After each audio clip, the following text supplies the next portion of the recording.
Silver screen పై star హీరోయిన్లకు ఎంత craze ఉందో బుల్లితెరపై కొంతమంది సీరియల్ నటీమణులకు కూడా అంతే క్రేజ్ ఉంది. అందులో కార్తీక దీపం సీరియల్ నటి వంటలక్క అలియాస్ త్రిమి విశ్వనాథ్ ఒకరు. తన నటనతో తెలుగు ప్రేక్షకుల మనసులకు బాగా చేరువైంది ఈ అందాల తార. ఇక కార్తీక దీపం సీరియల్ కూడా తెలుగు టెలివిజన్ రంగంలోనే సంచలనం సృష్టించింది. అప్పుడెప్పుడో 2017లో ప్రారంభమైన ఈ సీరియల్ 2023లో ఫస్ట్ సీజన్ ను కంప్లీట్ చేసుకుంది.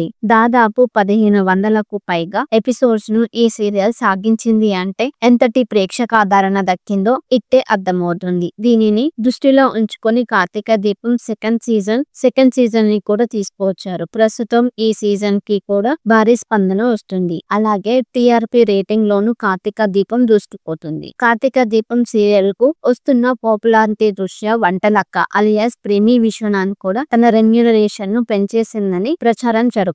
ప్రస్తుతం ఆమె రోజుకు 50,000 వరకు డిమాండ్ చేస్తుందని వార్తలు వినిపిస్తున్నాయి. ప్రస్తుత నెలలో దాదాపు 20 నుంచి 25 రోజుల పాటు ప్రిమి విశ్వనాథ్ షూటింగ్ లో పాల్గొంటుంది. తద్వారా ఈ అమ్మడికి లక్షల్లో పారితోషికం అందుతుందంట. సీరియల్ కు వచ్చిన ప్రేక్షకాదరణ రేటింగ్స్ వల్ల లాభాలు గట్టిగానే వస్తున్నాయని, అందుకే ప్రొడ్యూసర్స్ కూడా వంటలక్క రెమ్యూనరేషన్ విషయంలో వెనుకాడటం లేదని తెలుస్తుంది. ఇక సీరియల్స్ నటీమణుల రెమ్యూనరేషన్ విషయంలో వంటలక్కనే టాప్ పెయిడ్ ఆర్టిస్ట్ అని తెలుస్తుంది. ఆ తర్వాత సుజిత, కస్తూరి లాంటి ఆర్టిస్టులు ఉన్నారని తెలుస్తుంది. మొత్తానికి ఏళ్లు గడుస్తున్న వంటలక్క క్రేజ్ ఏమాత్రం తగ్గడం లేదని అర్థమవుతుంది.